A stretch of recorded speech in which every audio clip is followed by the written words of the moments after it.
Muy buenos días, hermanos. Abran sus Biblias, por favor, en Apocalipsis capítulo 8, versículo 6. Continuamos en esta mañana nuestro estudio expositivo del libro de Apocalipsis bajo nuestro eslogan muy conocido ya: Jesucristo, Cordero Vencedor. Jesucristo, nuestra única esperanza, nuestro único medio de redención. El único provisto por Dios, enviado del cielo para nuestra esperanza redentiva y para nuestra justicia. Apocalipsis capítulo 8 nos abre el panorama de una nueva serie, que es la serie de las trompetas. Una serie supremamente interesante, una serie llena de sonidos, llena de luz, pero una serie también llena de suspenso, llena de silencio. Recordemos que el preámbulo para esta serie, además del capítulo 7, que es la multitud vestida de ropas blancas, se introduce el capítulo número 8 con un preámbulo de silencio, como por media hora, probablemente más.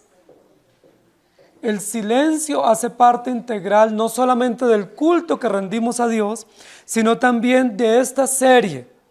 Es una serie de suspenso. Es una serie que amerita quietud, atención y profunda reverencia, porque viene a demostrarse o manifestarse acciones que están relacionadas con la justicia de Dios. Me llama mucho la atención que los primeros capítulos de Apocalipsis dijimos que el libro de Apocalipsis está lleno de luz, ¿recuerdan? 7 lámparas, 7 estrellas, antorchas encendidas. Hay muchas metáforas de luz en los primeros capítulos de Apocalipsis para mostrarnos la gracia, el cuidado, la providencia, el calor, el abrigo que Dios da a su pueblo en medio de la persecución. Dios nos abriga con su luz, nos da la esperanza, nos muestra el camino, nos muestra nuestras impurezas y muestra toda su bondad. Luego vimos a partir del capítulo 4 hasta el capítulo 7 el trono celestial. Y en el trono celestial también hay mucha luz, ¿sí? Hay luz, luz que muestra la gloria de Dios, la luz del brillo del oro, la luz de las vestiduras blancas. Hay luz que sale por todos lados en el trono celestial. Y luego a partir del capítulo número 8, que comenzamos la segunda serie de las 3 series principales del libro de Apocalipsis, nos vamos a encontrar con otra cantidad de metáforas de luz, relacionadas especialmente con fuego, con llama, con carbones encendidos. Y por supuesto estas luces o esta luz que se describe a partir del capítulo número 8 tiene una connotación distinta a la connotación de la luz de los primeros capítulos. La luz de los primeros 3 capítulos describe la misericordia de Dios para su pueblo, cuidándolo, mostrándole el camino, llevándolo a puerto seguro. La luz de los capítulos 4 en adelante describe la gloria de Dios, el trono celestial, la luz, el brillo, el fulgor, la refulgencia de la presencia santa y justa de Dios. Y a partir del capítulo número 8, las metáforas de luz que vamos a ver describen la justicia de Dios. Cómo la justicia de Dios no solamente es una metáfora, sino que es una realidad descrita y aplicada a la humanidad, especialmente a la humanidad impía que resiste la presencia de Dios y el ser de Dios. El versículo que yo quiero que meditemos en esta mañana es el versículo número 6. Dice: y los 7 ángeles que tenían las 7 trompetas se dispusieron a tocarlas. Si ustedes me permiten una pequeña paráfrasis, sería: y los 7 ángeles que tenían las 7 trompetas se dispusieron a dar los 7 toques, o los 7 sonidos. Claramente el capítulo 8 en adelante nos va a describir que cada uno de los ángeles en el turno que les correspondió emitieron sonidos o toques propios de la tarea o del oficio que ellos representan en el trono celestial. Pero es interesante que estos 7 toques se emiten en el cielo, pero van a retumbar en la tierra. ¿Sí? Hay una perfecta relación o conexión entre el cielo y la tierra. Nunca las trompetas suenan en la tierra y se escuchan en el cielo. Las trompetas suenan en el cielo y tienen necesariamente que ser escuchadas en la tierra, y eso es un punto importante de exégesis en nuestro libro. Pero también algo importante es que previo a la intervención de estos ángeles, si ustedes miran rápidamente en sus Biblias, capítulo 8, versículos 1 al 5, se expresó, se relató un momento especial y es la oración de los santos en la tierra que sube al cielo como incienso. ¿Notan el círculo interpretativo? Los santos en la tierra oran y las oraciones suben a la presencia de Dios como incienso, y luego Dios que escucha responde desde el cielo y esa respuesta llega hasta la tierra. La mayoría de nosotros pensamos que nuestras oraciones son oraciones solamente para presentar un pliego de peticiones ante Dios. La mayoría de nosotros cuando nos dice ore por mí o voy a orar, casi que tenemos implícitamente en nuestra mente una lista de peticiones, una lista de pedidos, como si fuera la lista cuando vamos al supermercado. Y vamos agotando todas esas cosas que vamos pidiendo y esperamos que se nos resuelva. Y si recibimos respuesta a esa lista de pedidos, decimos, Dios me escuchó.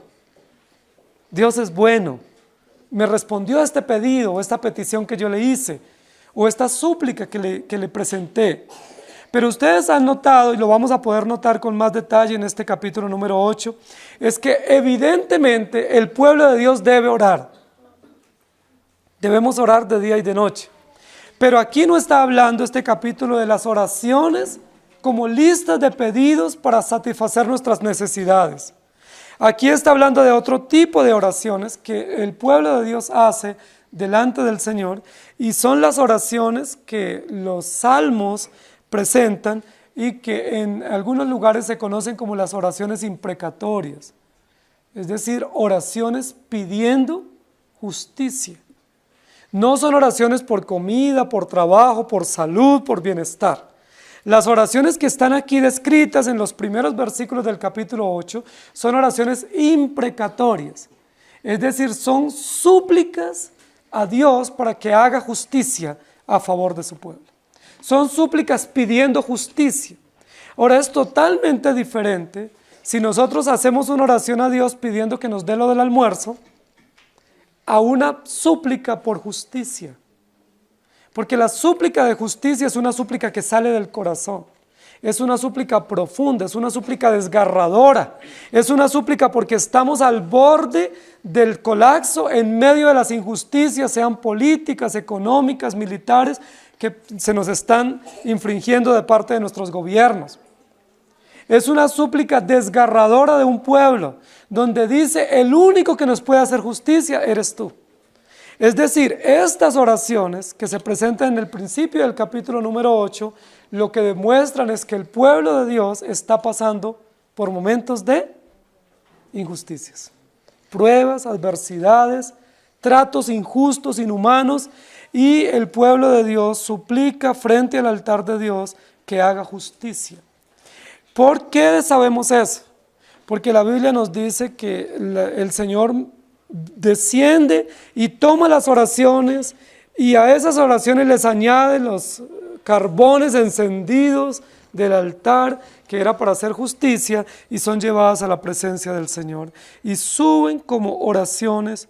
Y luego el versículo número 5 que fue expuesto la semana pasada dice, y el ángel tomó el incensario y lo llenó del fuego del altar y lo arrojó a la tierra y hubo truenos y voces y relámpagos y un terremoto.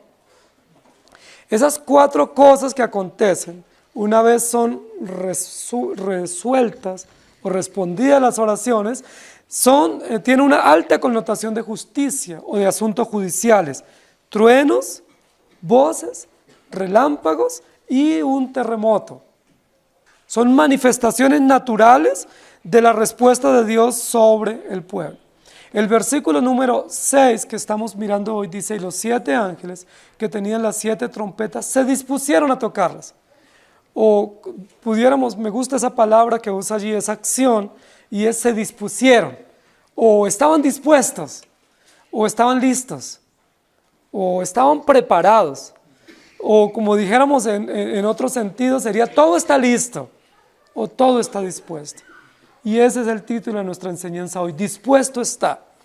que es una expresión similar a la que Jesús usó en la cruz al morir, cuando dijo, todo está consumado, o consumado es, ¿sí? Dispuesto está. O similar a una frase que se repite mucho en la Escritura y es, escrito está. Son frases cortas, pero frases categóricas que salen de la presencia de Dios, de los labios de Dios, donde Él nos dice, todo está listo. Está listo, está dispuesto para un propósito, para una acción, para el cumplimiento de algo que está previamente determinado. ¿Qué es lo que está dispuesto? Cualquiera de nosotros diríamos, pues si el pasaje previo es oración de los creyentes, pues lo que está dispuesto es la respuesta de Dios para los creyentes. Y evidentemente eso está dispuesto. La respuesta de Dios para los creyentes. Pero esa respuesta no tiene que ver en absoluto con bienestar, con casas, con carro y con becas. La respuesta de Dios aquí en este contexto tiene que ver con justicia. Dios va a responder. ¿Desde cuándo los creyentes en Apocalipsis están clamando a Dios? Desde el capítulo 2. Desde el capítulo 2 los creyentes están clamando a Dios que les dé justicia. ¿Por qué? Porque desde el capítulo 2 hay falsos maestros. Del capítulo 2 hay persecución a los creyentes. En el capítulo 2 y 3 y 4 vimos que había creyentes torturados, muertos, que aún en los mismos templos o en las sinagogas acribillaban a los creyentes cuando estaban en sus cultos públicos. Juan está siendo torturado injustamente, está exiliado, están clamando justicia. Pero recuerden que cuando se desatan los 7 sellos, el sello número 5 es el sello más desgarrador de los sellos anteriores que vimos en el capítulo 5 y 6. Es tan desgarrador que simbólicamente representa las almas o los cuerpos de los creyentes mártires bajo el altar suplicando que se les haga justicia. ¿Y se acuerdan cuál fue la pregunta terrible, desgarradora? ¿Hasta cuándo?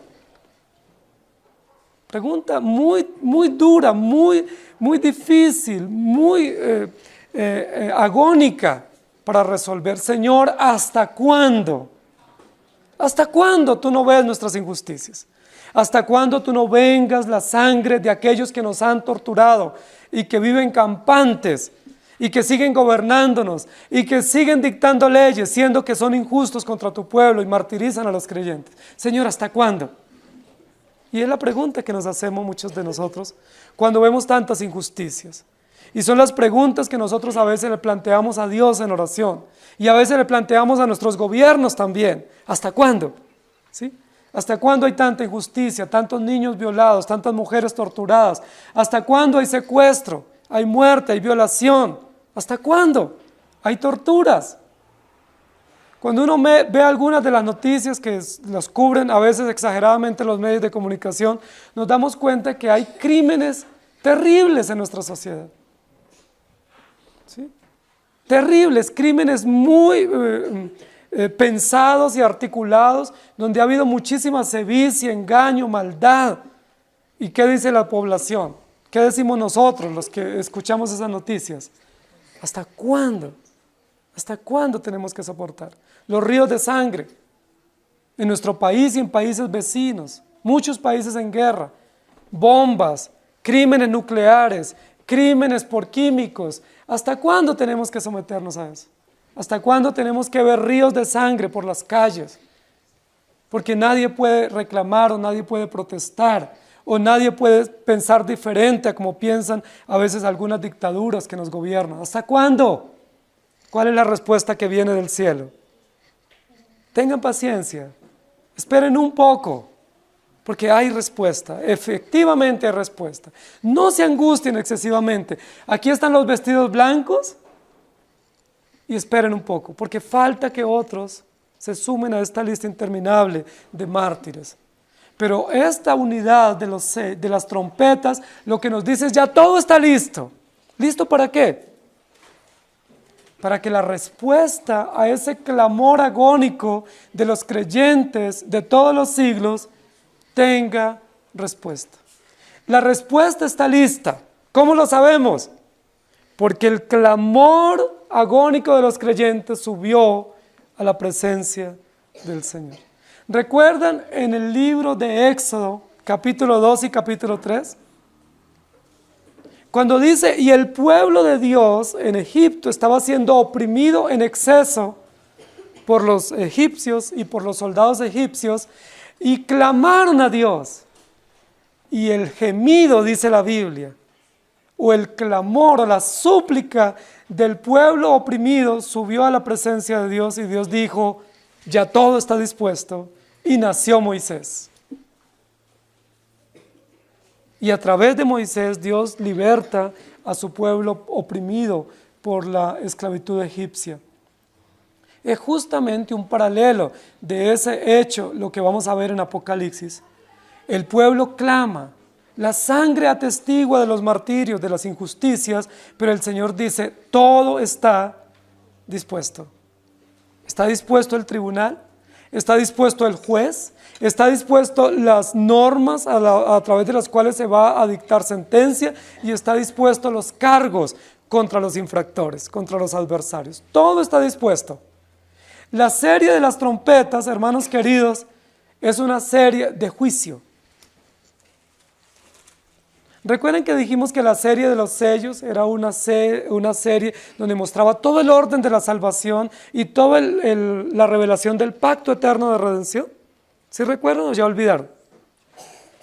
La serie de los 7 sellos describe que solo a través del pacto eterno de redención hay esperanza, y que Dios es soberano en el pacto de la redención, y que su libro sellado, que es la escritura o el decreto eterno, nos muestra todas las disposiciones de Dios o todas las prerrogativas pactuales a favor de los creyentes. Esperanza a través de los 7 sellos, esperanza redentiva, esperanza de gracia. Las 7 trompetas nos van a mostrar una serie similar, pero con una connotación diferente. Es la serie de la justicia de Dios. Dios toca su trompeta para advertir que Él no es indiferente, no solo a las injusticias de los que padecen, sino a los que causan las injusticias, y que Dios está presente, y Él va a traer respuesta. Por eso dice, y los 7 ángeles estaban dispuestos, listos, solo esperaban la orden. Nosotros en estos días recientes hemos escuchado algunas noticias de algunos grupos militares y algunos armamentos que se están poniendo en línea de batalla y que están solamente esperando una orden, ¿sí? Y el mundo comienza a estremecerse, ¿cierto? Cuando vemos que hay desfile de gran armamento nuclear o armamentos muy sofisticados, misiles, bombas, y que nos dicen ya están listos en frente de batalla, en pie de lucha, solo se está esperando una orden. Y si se da esa orden por parte de los líderes de las potencias mundiales, se desata una guerra. Y habrá muchos muertos y muchas consecuencias en el ambiente, en la sociedad, en la naturaleza. Lo que nos está diciendo aquí este texto es los 7 ángeles que nos muestran la perfección del diseño de Dios, la perfección de su justicia, la perfección de su determinación, está lista. Y en el momento en que se rompa el silencio y suene la primer trompeta, aténganse todos o alístense todos, porque se desata la ira de Dios o se manifiesta la ira o la cólera de Dios sobre una sociedad impía, indolente e injusta que mata y persigue al pueblo de Dios. Eso es lo que estamos esperando. ¿Qué es lo primero que vamos a ver? Vamos a leer Ezequiel 10:2. Dice, y habló el varón vestido de lino y le dijo, entra en medio de las ruedas debajo de los querubines y llena tus manos de carbones encendidos de entre los querubines y espárcelos sobre la ciudad. Y entró a vista mía. Apocalipsis 11:19 dice, y el templo de Dios fue abierto en el cielo, y el arca de su pacto se veía en el templo, y hubo relámpagos, voces, truenos, un terremoto y grande granizo. Lo primero que nosotros vamos a ver para que podamos entender que efectivamente está dispuesto todo para que estas trompetas suenen, es que hay un juez. Y hay un juez que está en el trono sentado. Recuerden que en algunos lugares del relato de Apocalipsis el juez no estaba sentado en el trono. El trono estaba vacío y luego emerge, ¿cierto?, como de la tierra, un cordero como inmolado y toma el trono. ¿Recuerdan? Capítulo 4, capítulo 5, el cordero está sentado en el trono. Hay un trono dispuesto. Si ustedes miran un poco anterior, versículos 3 y 4 del capítulo 8, nos habla de un altar o un trono dispuesto. Hay alguien allí. Es ese otro ángel que subió. Dijimos que ese otro ángel es Jesucristo. Sube, está sentado en el trono, está listo en el trono, está al lado del trono, simplemente aguardando el momento para poder abrir esa sesión de juicio sobre la sociedad pecadora. Entonces, ¿cómo sabemos que todo está dispuesto? Hay un juez y hay un trono. Ese juez es Jesucristo.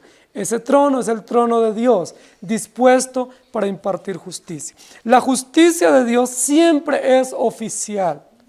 Y eso es importante. Dios nunca se toma la justicia así como algo leve o algo informal. La justicia de Dios es un acto oficial que está decretado, que está determinado, que es legal y que tiene oficialidad en todo el sentido de la palabra. Por eso el juez tiene que tener todas las cualidades para poder impartir justicia. El tribunal tiene que ser legítimamente abierto o legítimamente constituido. Capítulo 4 en adelante vimos ya todo el tribunal de Dios, todo el trono de Dios con todos los círculos de seguridad, los grupos que atestiguan, los 24 ancianos, los 4 seres vivientes, la multitud vestida de ropas blancas, los ángeles tocando, toda una liturgia celebrativa, inaugural, preámbulo a ese juicio justo y severo que viene de parte de Dios. Hay un juez. ¿Quién es ese juez? Jesucristo.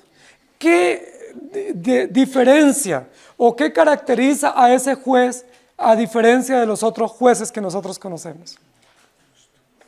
La Biblia habla mucho de jueces. De hecho, hay un libro que se llama el libro de los jueces. Pero todos esos jueces, si bien es cierto, ayudaron a liberar al pueblo de la opresión moabita, de los filisteos o de los amonitas, esos jueces fueron injustos. Todos esos jueces que la Biblia relata fueron injustos. Gedeón fue injusto, cometió injusticias. Jefté, Otoniel, Ahod, todos esos jueces, y Sansón, ¿qué más? Que digamos, ¿no? Fueron injustos, fueron útiles en las manos de Dios para traer cierta paz o tranquilidad al pueblo, pero fueron injustos. La Biblia relata de muchos sistemas de jueces en la época de los reyes, en la época previa de los reyes, pero todos esos jueces fueron injustos. Nosotros conocemos de jueces hoy que posiblemente llevan casos nuestros o que han llevado casos de otros ciudadanos. ¿Cómo son esos jueces que tenemos en nuestro país? ¿Son fáciles de sobornar? ¿Son fáciles de comprar? ¿Se sesgan fácilmente por temor o por amenazas? Los jueces que nosotros conocemos en su gran mayoría son jueces corruptos. De hecho, hubo una época en nuestro país que hubo la figura del juez sin rostro, precisamente para evitar que fuera conocido por el cliente y que pudiera sobornarlo o que pudiera amenazarlo. Pero aún esos jueces sin rostro fueron muy injustos en el periodo que existieron en nuestro país. No hay juez justo, dice la Biblia, porque todos son corruptos. La Biblia dice que muchos de esos jueces llevan las causas de las viudas. ¿Y qué hacen con las viudas cuando llevan esas causas? ¿Qué le dicen a la viuda? No se preocupe, yo soy tu juez, yo te voy a ayudar. Y se quedan con la casa de la viuda. Se quedan con el dinero de la viuda. Y no solamente le roban la propiedad, sino que en muchos de los casos la mataban de hambre para que ellas no denunciaran. ¿Y qué pasaba con los huérfanos, con los pobres en Israel? Los jueces intervenían, pero ¿cómo intervenían? Para expropiarles sus propiedades, para robarles sus casas, para robarles sus terrenos. Y muchos de estos jueces tomaban a los hijos de estos clientes o de estas personas que iban a suplicar su justicia, los tomaban como rehenes. Era muy injusto el sistema judicial judío o hebreo. Fue muy injusto. Y la Biblia hace sendas denuncias. Todos los profetas denuncian las injusticias de los jueces. Dice que muchos de ellos vivían muy bien, tenían propiedades en las islas paradisíacas a costa de los pobres, viudas, huérfanos y extranjeros. Ahora, no dista mucho el sistema judicial hebreo del sistema judicial que nosotros tenemos. Muchos de nosotros ya no podemos confiar en el sistema judicial porque nuestros jueces son corruptos, nuestros abogados, los fiscales, todos los que dictan justicia son corruptos. La Biblia dice, ¿por qué? Porque no tienen a Dios en su corazón. Pero este tribunal que está dispuesto y que está listo, va a ser abierto, va a ser inaugurado, va a ser presidido por un único y perfecto juez en quien podemos confiar, que se llama Jesucristo. Ese juez es justo, perfecto, es santo en todo el sentido de la palabra, no admite cohecho, no admite soborno, no admite ningún tipo de enmiendas en su tratamiento o en su disposición, porque Él es severo y ante Él nadie podrá sostenerse en pie. Es un juez justo, perfecto, es un juez divino. Es Dios mismo, es el Cordero inmolado, perfecto como hombre, perfecto como Dios. No puede ser engañado, no puede ser embolatado en ninguna de las pruebas o de las evidencias o de los argumentos.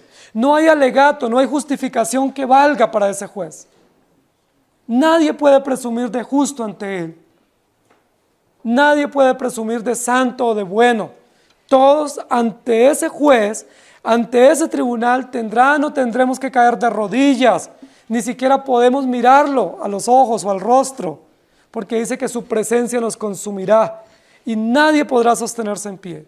¿Por qué? Porque ese juez es justo y además de justo es severo, implacable en su justicia.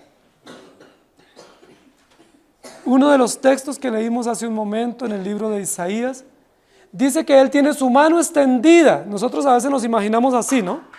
O así. Pero no es así. Es como cuando uno tiene un látigo y lo va a descargar sobre alguien. Esa es la forma como dice allí en Isaías, que es Isaías capítulo 15, que Él está con su mano extendida, pero no para decir paz, paz, sino para desatar o para descargar su látigo o su ira o su azote sobre un mundo incrédulo. Todo está dispuesto. El trono está listo y el juez está preparado. ¿Qué sienten ustedes al saber eso?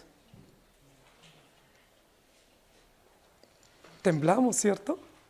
La Biblia dice que toda persona temblará ante su presencia, que aún los ricos y los poderosos y los indomables y los hombres de hierro y las damas de hierro se doblegarán ante ese juez y suplicarán no tener que enfrentarse ante su justa justicia, ante su luz que les dejará casi ciegos.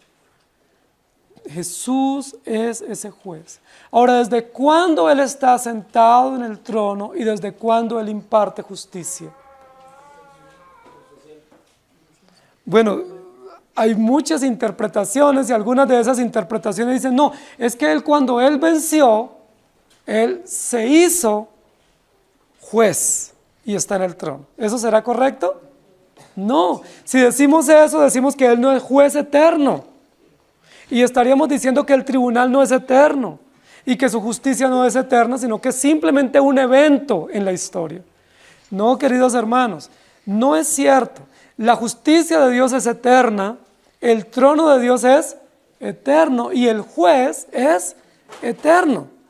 Por lo tanto, Él no se hizo juez, Él no se constituyó juez, Él es eterno juez, ahora y siempre.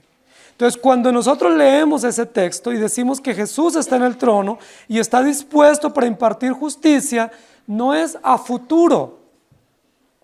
Él está dispuesto eternamente y para siempre en su trono para impartir justicia.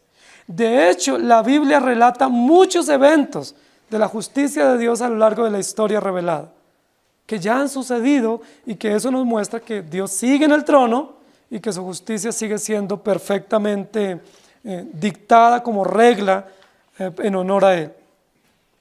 Ahora, es muy importante lo que vamos a ver en esta serie, porque esta serie nos dice que la justicia de Dios, o el trono de Dios, o la ira de Dios, se enciende cuando el gemido o el clamor de sus hijos sube a su presencia. Yo no sé ustedes, los que son padres, especialmente las madres, cómo reaccionan cuando sienten que alguien está tratando mal a sus hijos. ¿Sí? Que está siendo injusto con sus hijos o está diciendo algo que no es real. O que sus hijos están en dolor o en aflicción. ¿Cómo reacciona una madre? Como una gallina, ¿cierto? Como un águila, ¿sí? Como una fiera. Bueno, ya sabemos, no puedo decir el nombre porque queda grabado, pero ya sabemos nuestra hermana cómo reacciona. ¿Sí? Como una fiera, como una leona. ¿Por qué lo hacen así las mamás? Porque están tratando con injusticia a mi hijo o a mi hija, y yo no voy a permitir eso.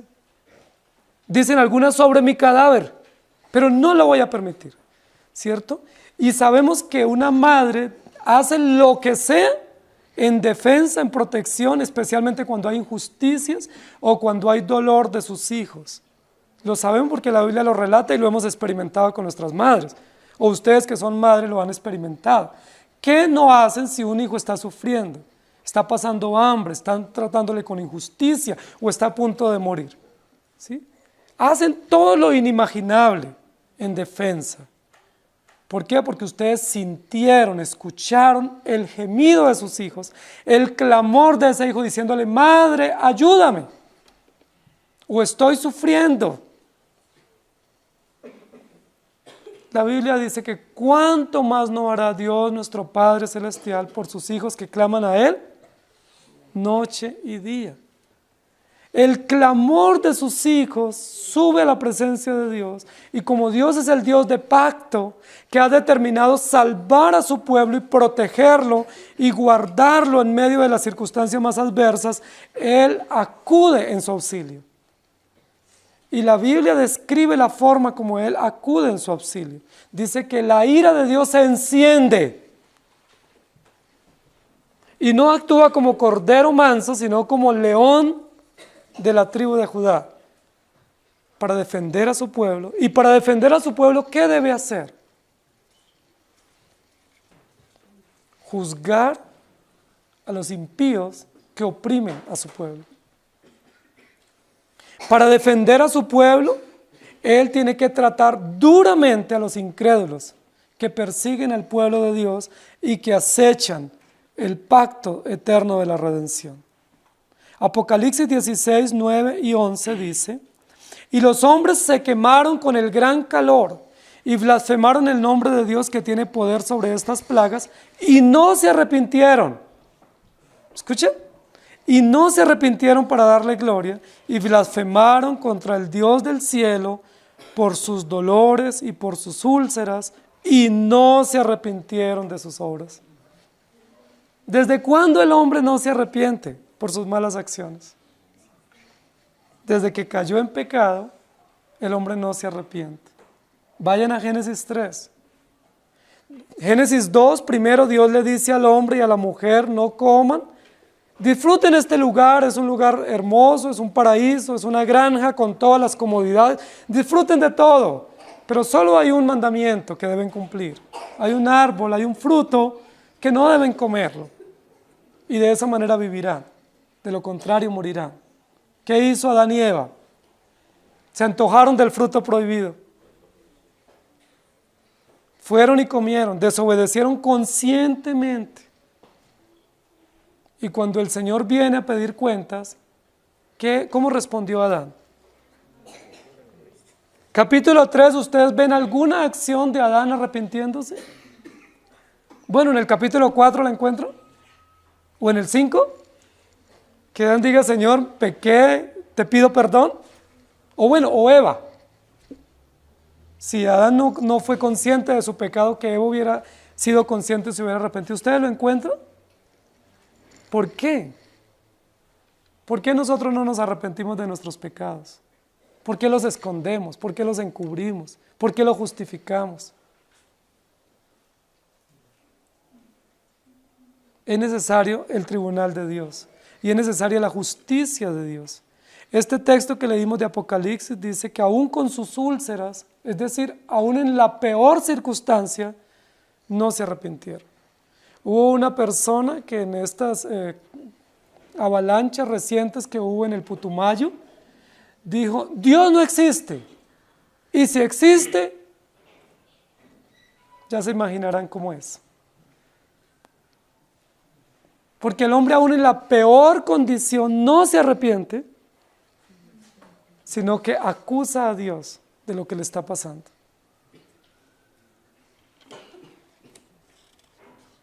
Apocalipsis 19:19 dice, y vi a la bestia y a los reyes de la tierra y a sus ejércitos reunidos para guerrear contra el que montaba el caballo y contra su ejército. Esos dos textos que yo he leído y otros más que podemos leer, lo que nos muestra es que el hombre siempre ha opuesto resistencia a la voluntad de Dios. El hombre siempre ha ido en contra de Dios. A veces de manera sutil que nosotros ni siquiera lo percibimos. El hombre siempre ha querido vivir sin Dios. Recuerden que una noticia que celebraron los judíos en Jerusalén en la crucifixión fue, Cristo murió, qué bueno. ¿Sí? Y ese es el dicho de los ateos, Dios ha muerto. Si existió, ¿no? O si existe. Él murió. El hombre quisiera saber que Dios no existe. Éxodo 2, 23 y 24, aconteció que después de muchos días murió el rey de Egipto y los hijos de Israel gemían a causa de la servidumbre y clamaron. Y subió a Dios el clamor de ellos con motivo de su servidumbre y oyó Dios el gemido de ellos y se acordó de su pacto con Abraham, Isaac y Jacob. Entonces, lo que nos va a describir la serie de las 7 trompetas es una acción severa de la justicia de Dios en honor al carácter de Dios y al pacto eterno de redención. Y yo quiero que notemos eso, porque es muy fácil pensar que Dios es cruel al mandar a matar personas. Mis hijos me preguntaban esta semana en algunas lecturas de los jueces, ¿y por qué Dios manda a matar así? ¿Sí? ¿Por qué Dios manda que se maten ciudades y se destruyan pueblos? ¿Por qué? Y casi que la frase que continúa es, no es justo. Pero la Biblia dice, es que la justicia primero es de Dios. Y todos los que son objeto de esa justicia son injustamente, o son injustos, son pecadores y deben ser tratados con la justicia que viene de Dios. Lucas 18, 7 y 8. ¿Y acaso Dios no hará justicia a sus escogidos que claman a Él día y noche? ¿Se tardará en responderles? Os digo que pronto les hará justicia, pero cuando venga el Hijo del Hombre, ¿hallará fe en la tierra? Y un texto más, Santiago 5, 4 y 5. He aquí clama, y les voy a decir por qué Dios derrama su justicia sobre nuestros países, nuestras ciudades, para que ustedes noten si eso es real lo que acontece también hoy en día. He aquí clama el jornal de los obreros que han cosechado vuestras tierras. ¿Sucede eso hoy? ¿Que grandes empresarios se enriquecen a costa de la mano barata o de trabajadores mal pagos? Y luego se enorgullecen diciendo, yo estoy en la lista de los más ricos, pero no pagan bien a sus empleados, no los aseguran, no los liquidan, no les pagan sus horas extras. ¿Sucede eso hoy? Claro que sucede. Sucedía en la época del pueblo de Dios también. El cual por engaño no les ha sido pagado por vosotros. Y los clamores de los que habían cegado han entrado en los oídos del Señor de los ejércitos. ¿Quién defiende a un jornalero mal pago? ¿El Ministerio de Trabajo? ¿Quién defiende a una viuda, a un huérfano, a un niño torturado, perseguido, hostilizado? ¿Quién lo defiende? Los jueces de esta tierra se aprovechan, pero hay un juez justo que ve y venga las injusticias. Dice, habéis vivido en deleite sobre la tierra y habéis sido disolutos.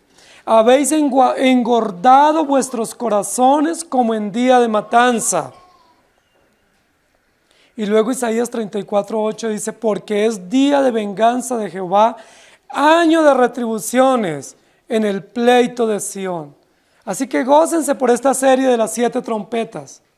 Porque esta serie de las 7 trompetas lo que nos dice es que es el día de venganza. Dios va a tomar venganza. ¿Contra quiénes? Contra aquellos que han oprimido durante toda la historia al pueblo de Dios. Y han matado a los profetas, y han perseguido a los patriarcas, y han destruido las familias del pueblo de Dios, y se han opuesto obstinadamente contra el diseño de Dios, que es su justicia y su misericordia. ¿No es eso maravilloso? Porque a veces reclamamos que no hay justicia. Y la pregunta del capítulo 5, Señor, ¿hasta cuándo? Se responde aquí, es el día de la venganza.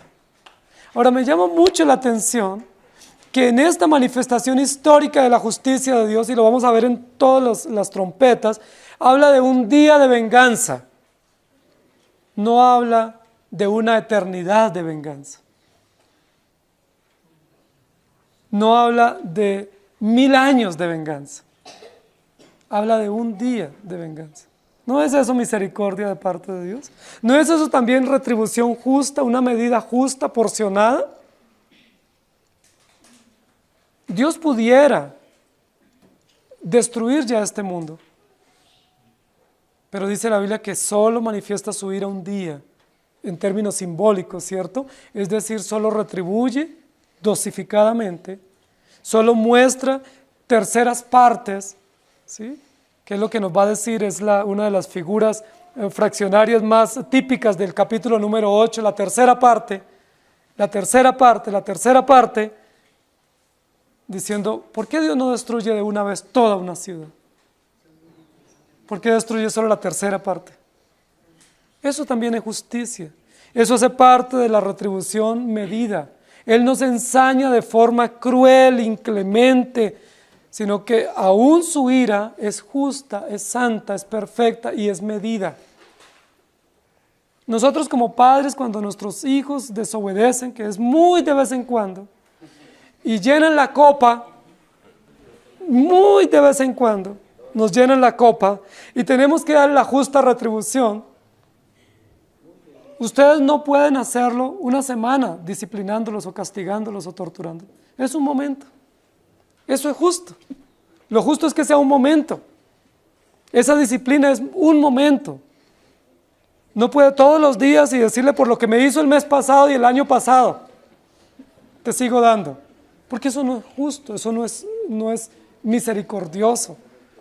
¿Sí? Eso es cruel, eso es tirano. Y los padres que han hecho eso, pues han tenido que pagar las consecuencias porque no han disciplinado a sus hijos, los han torturado. ¿Sí? Que es totalmente diferente. Dios no nos tortura, ni a nosotros ni a los impíos, los juzga con justicia. Y eso es esperanzador. Lo segundo que está aquí en evidencia en este texto son las razones. Romanos 14:10 dice, pero tú, ¿por qué juzgas a tu hermano? Este es un texto para nosotros los creyentes. O tú también, ¿por qué menosprecias a tu hermano? Porque todos compareceremos ante el tribunal de Cristo. ¿Quién eres tú? ¿Quién soy yo para juzgar la falta o el pecado o la acción de otro hermano? ¿Quién soy yo para destruirlo con mis argumentos o con mis acciones moralistas o con mis juicios implacables? ¿Quién soy yo? Primero, yo soy pecador, igual o peor.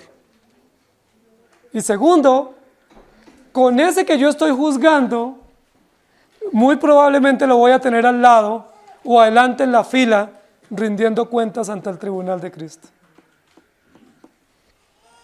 Y va a ser tratado con la misma regla de medida que el Señor trata a todos sus hijos, y lo cual está dictaminado en la Escritura. Lo que yo quiero que notemos en este momento es ya todo está dispuesto. Primero está dispuesto el trono y el juez. En segundo lugar está dispuesta la justicia. ¿Qué es la justicia? La justicia es la norma, es el fundamento, es el código sobre el cual se tiene que dictaminar. Nosotros a veces confundimos y pensamos que justicia son las acciones nuestras.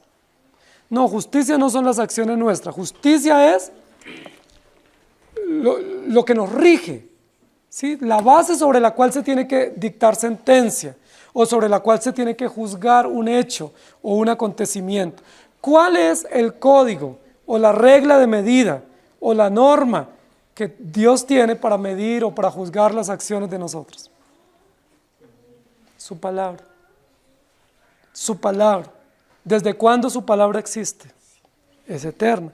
Es un decreto eterno. Su palabra es eterna. Es imperecedera, inmarchitable, y su palabra es la justicia de Dios puesta por escrito. Es decir, es la voluntad de Dios. Es sobre esa norma que se tiene que dictaminar. Es sobre ese código, sobre esa política, sobre ese decreto que Dios muestra su rectitud, su veracidad y que nos muestra la honestidad en el juicio. Si no tuviéramos esa confianza, muy probablemente la justicia sería parcial.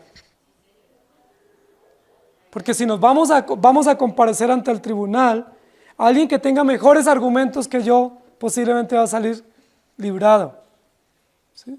O alguien que tenga un mejor defensor que el mío. Pero la Biblia lo que nos dice es, el juez es justo, es Dios. Pero la justicia es basada en la Escritura. Es decir, es una justicia eterna, es una justicia imparcial y es una justicia legal. El juez es legal, el código es legal, oficial. Las 7 trompetas lo que nos muestra es la perfección de la justicia que viene de Dios. La perfección del juez, la perfección del tribunal, pero la perfección o la plenitud del contenido también sobre el cual se tiene que impartir o dictaminar justicia. El decreto eterno de Dios, la palabra de Dios. Por eso nosotros creemos en la Escritura, por eso procuramos leerla y confiar en ella, porque es sobre esta norma que vamos a ser juzgados en el reino de Dios. Génesis capítulo 2, Dios da una norma al hombre, el hombre la incumple deliberadamente y sufre las consecuencias.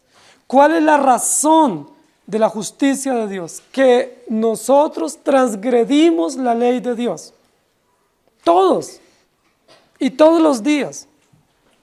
Yo a veces escucho a algunos de mis hermanos orando, Señor, si en alguna cosa te he ofendido. Qué falacia, ¿cierto? Si es que te he ofendido en algo, pues si no lo había ofendido ahí, lo ofendió. Con esa presunción, con ese autoengaño de considerar que de vez en cuando yo ofendo a Dios, que de vez en cuando yo transgredo su norma. La Biblia dice, no hay bueno ni aún uno, no hay justo ni aún uno. Todos muchas veces y de muchas maneras violentamos, transgredimos la ley de Dios de manera consciente, de manera racional. Negamos la palabra de Dios, la violamos, la alteramos. Desde Adán, queridos hermanos, todos somos pecadores. Y violamos la ley de Dios todos los días. Por eso la Biblia dice que debemos pedir perdón hasta 70 veces 7, es decir, hasta que el perdón sea perfecto, porque todos los días transgredimos. Si alguno no ofende en palabras, ¿qué dice la Escritura? Es un varón perfecto, y el único varón perfecto se llama Jesucristo. Usted y yo somos pecadores. Hemos violado la ley hoy, justo en este momento. Hemos ofendido a Dios justo en este momento y todos los días de la semana. Aún en nuestras mejores acciones, ofendemos a Dios. Aún en los momentos más sublimes de estar en la presencia de Dios en oración, ofendemos a Dios.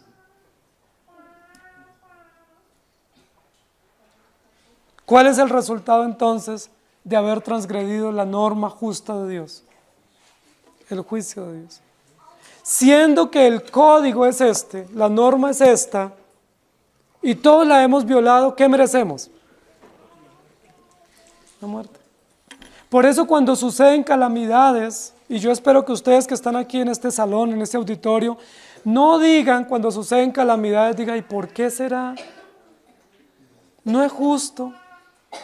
No es justo que haya una avalancha en la madrugada y mueran tantas personas. Eso no es justo. Porque si usted dice eso, usted no está confiando en la justicia de Dios. Lo que usted tiene que decir es, ¿y por qué quedaron personas vivas? En semejante avalancha, ¿por qué yo quedé vivo? Eso no es justo. Porque yo también debí haber muerto allí. Y si no morí es por la misericordia de Dios, que solo tomó la tercera parte en ese juicio como una advertencia, como un preámbulo de su plenitud en justicia, y me salvó a mí la vida, no para que yo la rechace, sino para que me humille delante de Él.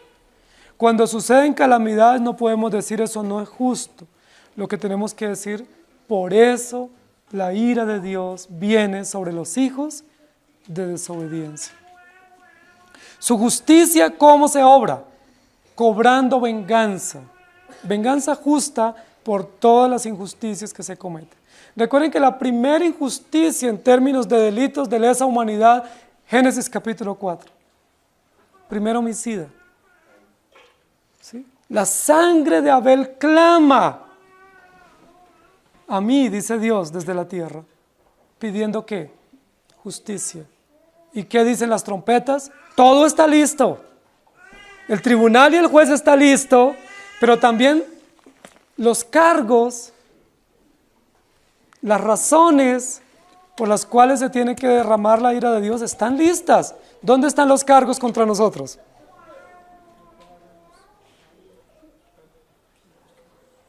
Yo no sé qué hacen muchos creyentes comprando Biblias de promesas, en lugar de mirar que la Biblia está todo el tiempo poniendo frente a nosotros los cargos que Dios tiene contra nosotros. Usted abre la escritura en cualquier lugar y esa escritura nos dice, o te dice a ti o nos dice a nosotros que somos mentirosos, somos egoístas, que somos adúlteros, que somos homicidas, que somos engañosos, que somos rebeldes. En los textos que hemos leído hoy ya todo eso ha aparecido. Y yo no puedo decir, eso es para los de afuera. No, eso es para nosotros.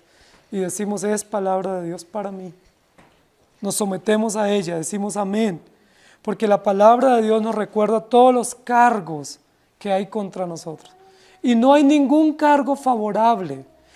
Los cargos que Dios tiene contra nosotros, ninguno tiene atenuantes en sí mismos, son solo agravantes, porque los hemos hecho deliberadamente, con conciencia, hemos provisto.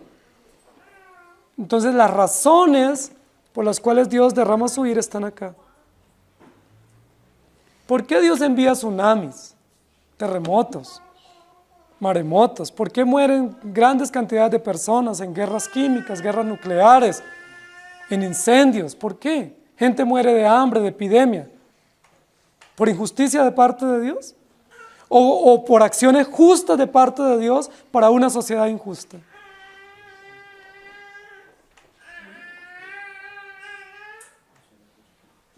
Claro que eso es justo de parte de Dios. O si no, observe las razones por las cuales suceden estas situaciones y debieran suceder en todo el mundo.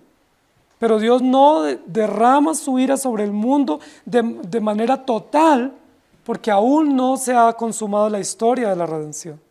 En el momento en que se consume o se cierre la historia de la redención, baja el telón y se cierra ese paréntesis, la ira de Dios se desatará de manera plena y absoluta. En este momento la ira de Dios se muestra de forma parcial, la tercera parte, un día de ira y un año de oportunidades. Miqueas 6:8, oh hombre, Él te ha declarado lo que es bueno. ¿Y qué pide Jehová Dios de ti? Solamente hacer justicia y amar misericordia y humillarte ante tu Dios. hacer justicia y juicio es a Jehová más agradable que el sacrificio. Proverbios 21:3. ¿Y se acuerdan cuál es la denuncia que el Señor hace para los fariseos y los religiosos de ese momento y de este momento? Dice, ustedes cuelan y se cuelan el mosquito y se tragan el camello. Ustedes no hacen justicia, no hacen misericordia. Y esto es lo más importante de la ley, la justicia y la misericordia. Colosenses 4:1. Amos, haced lo que es justo y recto con vuestros siervos, sabiendo que también vosotros tenéis un amo en los cielos. Queridos hermanos, el pecado de Adán es el pecado nuestro también. Esta semana una persona me preguntaba, bueno, ¿cómo Dios puede juzgar a una persona porque no cree en Cristo, siendo que Él no puede? Es decir, Dios no es justo. Conclusión para ese argumento. Y yo le respondía, no me pregunten qué argumento usé. Pero lo que la Biblia nos dice es todas las acciones de Dios son justas. Y el hecho de que un hombre no pueda responder al llamado de Dios no hace que Dios no tenga el derecho de ordenar que todos se arrepientan y que todos vengan a Él. Porque Dios sabiamente, soberanamente, dictamina lo que es correcto sobre la base de su ley. Entonces, el juez está listo, el contenido de la sentencia está listo, porque los cargos han sido colmados. Si usted se presentara hoy ante Dios, ¿usted cree que puede decir, Señor, yo he obrado bien?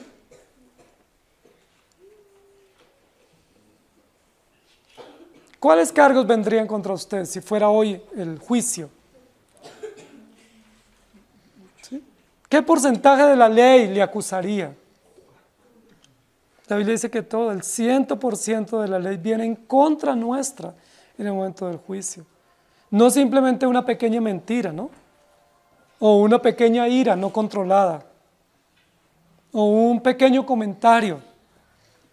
No, toda la ley de Dios viene en contra nuestra. Porque aquel que transgreda la ley en un punto se hace transgresor de toda la ley. Es decir, allá no hay categorías, como que ¿quiénes son los que solo han cometido un pecado? Entonces háganse acá en esta fila, ¿no? Y en esta fila los mayores pecadores, ¿no? Todos estaremos en la misma multitud, en el mismo grupo, sin distingo de raza, de pueblo, de condición social o económica, diciendo somos pecadores, redimidos por gracia, en el caso de los creyentes. En el caso de los incrédulos, sin ninguna oportunidad. Dispuesto está.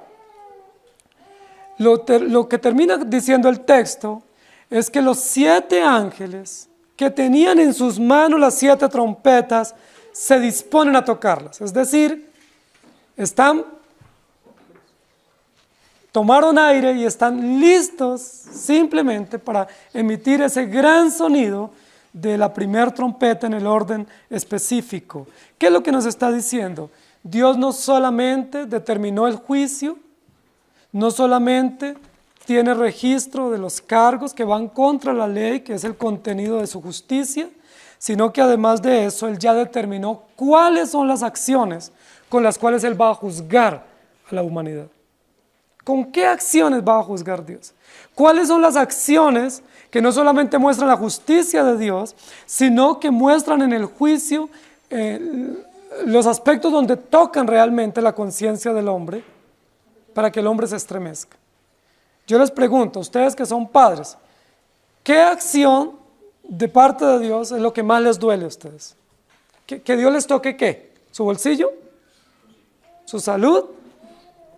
¿Su fe? ¿O su familia? ¿Por qué cosas ustedes reaccionarían más? Si el jefe les dice mañana, se quedan sin trabajo, ustedes dicen, bueno, pues Dios proveerá. Pero si el médico le dice a su hijo se queda hospitalizado, ¿ustedes dicen lo mismo? No diremos, pues Dios lo sanará. Nos angustiamos, ¿cierto? Nos desesperamos. Es decir, en esa área es donde más nos duele. en esta parte del juicio del capítulo número 8, lo que Dios nos va a mostrar, cuáles son las acciones justas de parte de Dios sobre la tierra, a través de las cuales va a llamar la atención fuertemente a los hombres incrédulos, y las acciones que van a doler o a causar más impacto en la sociedad. ¿Recuerdan las 10 plagas de Egipto? ¿Cómo comenzaron las 10 plagas? ¿Se acuerdan que iban de menos a más? Progresivas también en su desarrollo. Dios no comenzó matando a los hijos de los primogénitos, los hijos de los egipcios. Fue la última plaga. ¿Cómo comenzó las plagas? ¿Sí se acuerdan? ¿No se acuerdan? Génesis 5, 6, Éxodo 5, 6 y 7. Muy bien. Comenzaron de manera leve, ¿cierto? La sangre, el granizo, la sangre en el río, el agua contaminada, el granizo en los cultivos, pero el que no tenía cultivos decía, pues gracias a Dios, yo no perdí nada. O el que tenía su agua potable y su tanque de reserva decía, pues, estos 3 días el río se convirtió en sangre, pero yo tomé agüita pura porque tenía un tanque de reserva, o tenía un buen filtro en mi casa. Y así fue aumentando el progreso de las plagas, hasta que la 10ª plaga, el país estaba devastado, y no solamente las cosechas, la producción, el comercio, la estabilidad financiera del país estaba en declive como potencia, sino que Dios tocó lo que más nos duele a nosotros los padres. Y no solamente el hijo, sino el hijo primogénito, el heredero. Y ese día que había llanto y dolor en toda la nación, en todo el imperio, Dios dice a su pueblo, alístense, porque hoy es. Qué interesante Dios, ¿no? Igual va a ser en el capítulo número 8 las trompetas. Va a comenzar de menos a más, mostrando la progresión del juicio de tal manera que nos toque y reaccionemos. Es probable que usted se haya quedado sin trabajo y no haya reaccionado. Es probable que su salud esté afectada y no haya reaccionado. ¿Qué es lo que nos muestra la progresión del juicio de Dios? Llegará a un punto donde usted tenga que reaccionar. ¿Y cuándo el pueblo reacciona? Cuando hay sangre, cuando hay muerte. De otra manera no reaccionamos. ¿Sí se han dado cuenta que todas estas avalanchas se hubieran podido técnicamente evitar? Que hay responsabilidad compartida de entidades del gobierno, de entidades de movilidad, de ministerios de agricultura, de entidades de prevención de desastres, de comités de emergencia. ¿Sí se han dado cuenta que se hubieran podido evitar? Porque eran anunciadas. ¿Por qué nadie reaccionó y se fue avanzando, se fue avanzando? Ahora que hay centenares de muertos, el pueblo se estremece y reaccionan las entidades. Justo eso es lo que va a pasar en el capítulo número 8.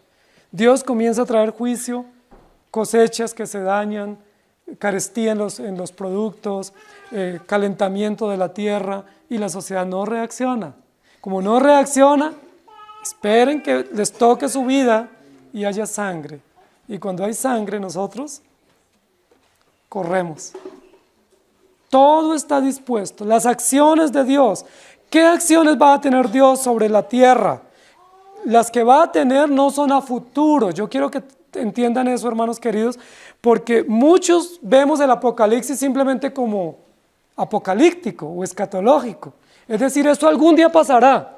No, todo esto que está escrito acá ya ha pasado y está pasando y seguirá pasando.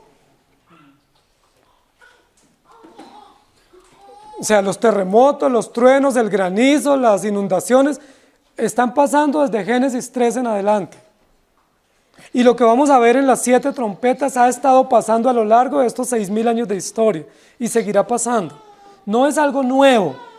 Granizo mezclado con sangre no es algo nuevo. Terremotos, estrellas que se caen, meteoritos, guerras nucleares, guerras químicas, eso no es nuevo, eso viene pasando y cada vez con mayor técnica, con mayor desarrollo en el armamento.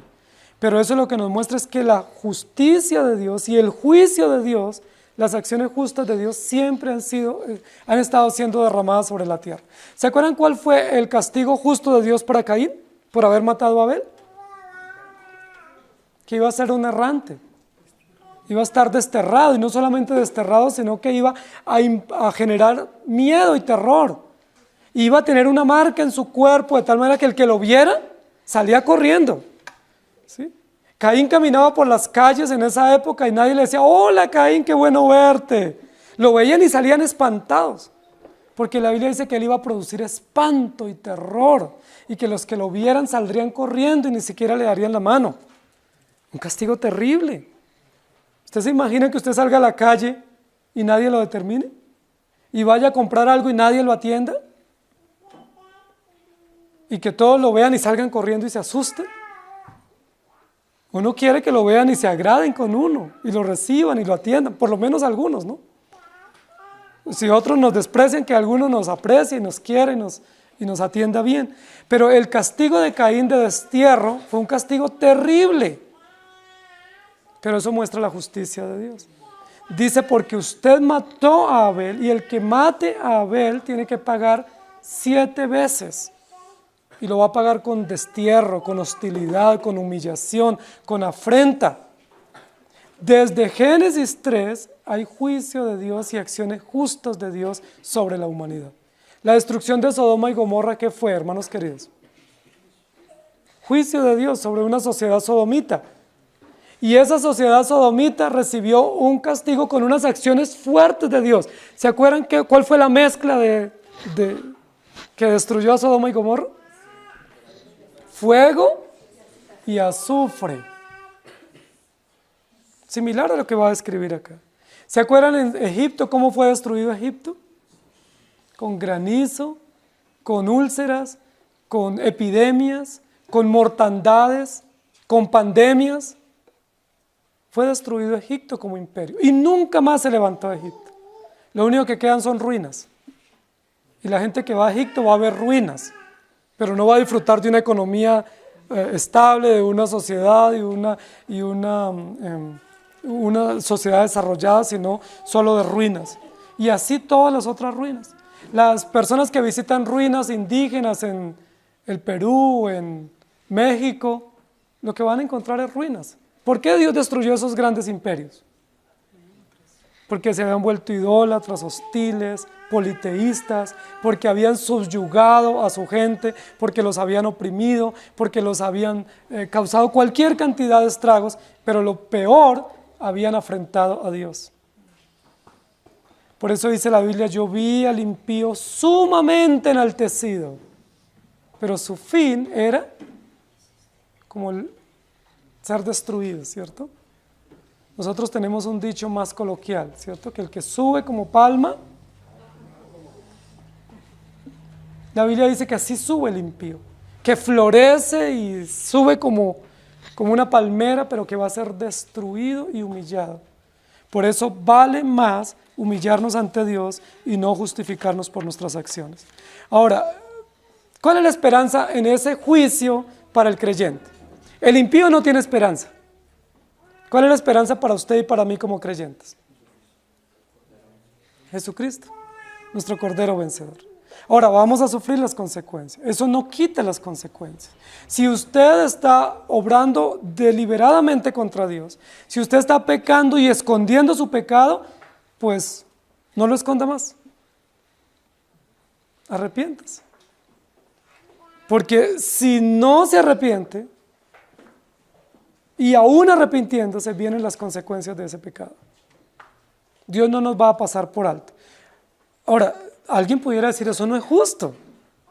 No, sí es justo, porque si obramos mal, necesitamos recibir las consecuencias. Ahora, ¿cuál es la esperanza para el creyente en medio de las acciones justas de Dios? ¿Cuál es la esperanza? Que su ira o su cólera no es condenatoria contra nosotros.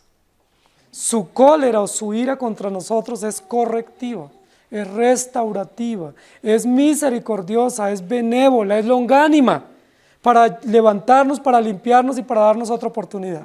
No es condenatoria. La ira contra el impío es condenatoria. La ira contra el creyente es correctiva, es restaurativa, es vete y no peques más.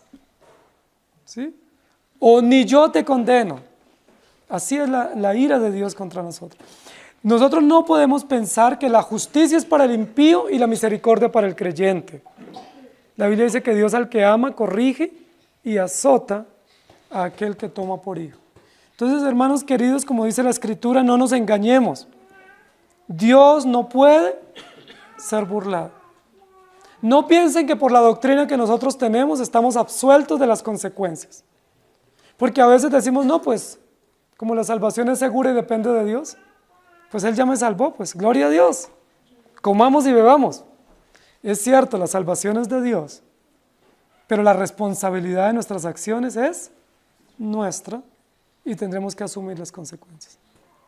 Nos quedarán las cicatrices, nos quedarán las heridas, nos quedarán las mutilaciones, pero es mejor, si fuese necesario, entrar al reino de Dios mutilados, sin un ojo o sin una mano, que completicos ir al infierno, dice la Biblia. Y esa es la esperanza que tenemos. Cristo en el tribunal perfecto nos ha absuelto de culpa condenatoria, pero sufriremos las consecuencias. Y en todas esas acciones justas de Dios sobre la tierra, algunos dicen, no, es que si hay un terremoto solo mueren los incrédulos, los idólatras, los perversos. No, también pueden morir los justos. También mueren los justos, porque Dios no es selectivo en su juicio.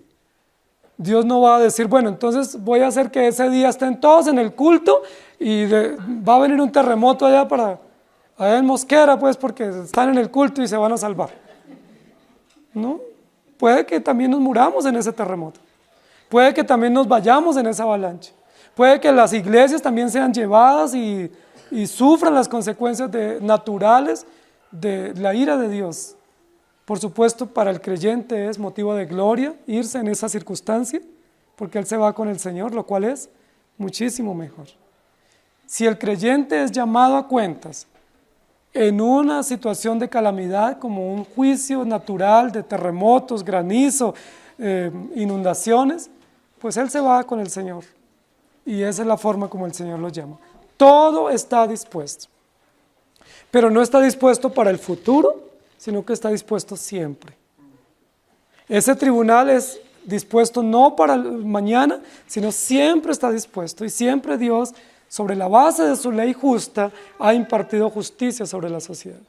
Ustedes se imaginan, hermanos queridos, qué hubiera pasado con el pueblo de Dios si Dios no hubiera intervenido terriblemente para defenderlo, justamente con acciones como en la época de los exilios, la época de la destrucción de los sistemas sacerdotal y monárquico, o en la época de los jueces.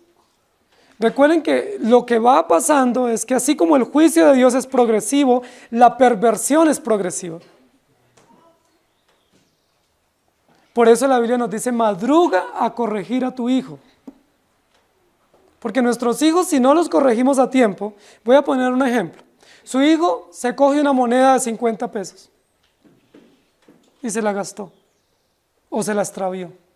Y usted no lo corrige, porque usted dice, no, pero eso no vale nada. ¿Qué va a alcanzar 50 pesos? Mañana, ¿de qué valor la va a coger? Posiblemente de 1000, porque él ya sabe que con 1000 le sirve para algo. ¿Y usted qué dice? Ah, bueno, seguro tenía hambrecita. Si se compró algo valioso, pues está bien.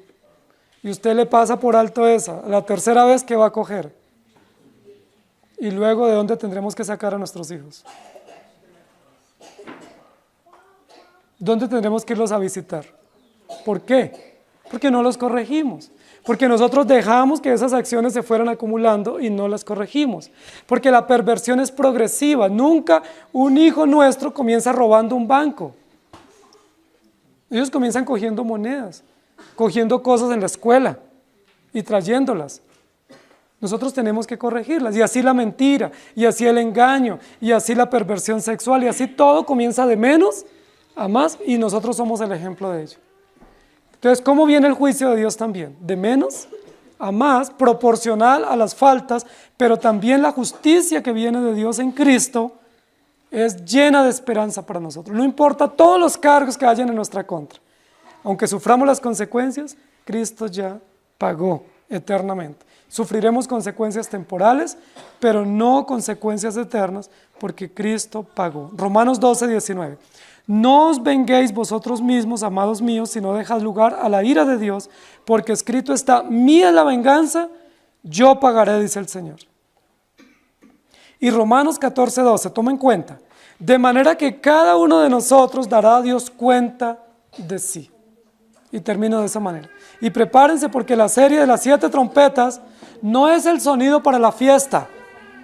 No nos están tocando trompeta para venir a una fiesta o para el anuncio del carnaval o de una victoria. Las 7 trompetas son el anuncio de la ira severa de Dios sobre una sociedad corrompida, y nosotros también llevamos las consecuencias. Carestía, deforestación, calentamiento, inundaciones, deslizamientos, todas consecuencias las vivimos nosotros porque también somos partícipes de una sociedad pecadora y pecaminosa. Oremos. Amado Señor, cuando abrimos tu palabra y leemos estos textos y pensamos, Señor, en lo que significa tu ira y tu justicia, en primer lugar nos estremecemos frente a ti, porque ninguno puede quedar en pie, ninguno puede justificar sus acciones, ninguno puede lavarse las manos ante ti. Todos tan pecadores, tan corruptos, todos sin esperanza. Pero cuando vemos, Señor, aún la dosis, la proporción, la cautela, la medida, como tú derramas tus juicios sobre esta sociedad, vemos tu misericordia para tu pueblo. Vemos cómo nos sigues advirtiendo que hay oportunidad de volver a ti. Te suplicamos que nos perdones, Señor, y que por amor a los pocos justos que hay en esta ciudad, no destruyas totalmente estas ciudades. No porque no hayan méritos, hay razones de sobra, pero por amor a ti mismo, Señor, por amor a tu pacto eterno de redención, por amor a Abraham, a Isaac y a Jacob, por amor a los pocos siervos fieles, Señor, dale otra oportunidad a esta sociedad. Una sociedad tan corrompida con sus leyes, con sus prácticas, con sus sistemas, con sus instituciones. Una iglesia también que va en declive.